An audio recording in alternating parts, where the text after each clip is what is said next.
On je pročitao Hrtkovčan. I oni su budale, za 2 nedelje su se iselili. Ako ne znaju gde je Hrvatska, ako ne mogu da poslaću na autobuse, pa nek ide autobusima. Puno dvorište je bilo, ljudi, žena, dece i lepo su kazi napolje. Mene su našli i rekli da u toku dana nestanem, ako ne, mrak će me progutati, jel?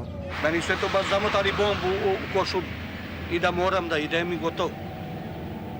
A ja sam, eto, šta ja znam, nisam hteo da idem, kuda idem. Ja sam rekla, ja nemam kuda. Kaže, hoćeš otići kad ti sin održim glavu? A kad su nas terali i jedan s bradom je bio, ta išao uz nju da vidi šta ću ja uzeti, a treći je išao sa nožom napred mene kroz dvorište, kroz avliju skroz. S nožem. I taj u selu. Pa i meni je bačena bomba.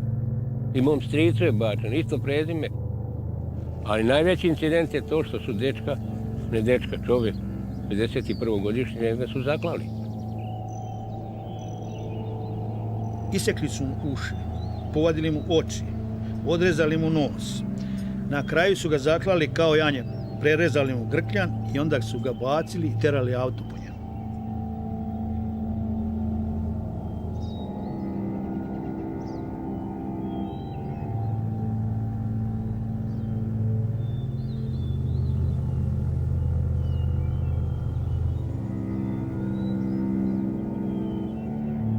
I onda narod je dobio malo ipak, zorta, da se stvarno mora seliti.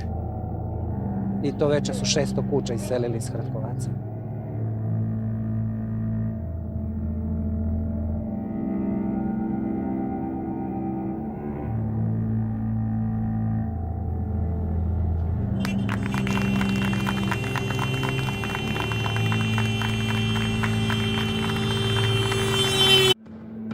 Ovako su danas meštani nekadašnjih Hrtkovaca na novu seosku slavu Sveti Ilija svečano promenili ime selu. Od danas su ovo i zvanično Srbislavci.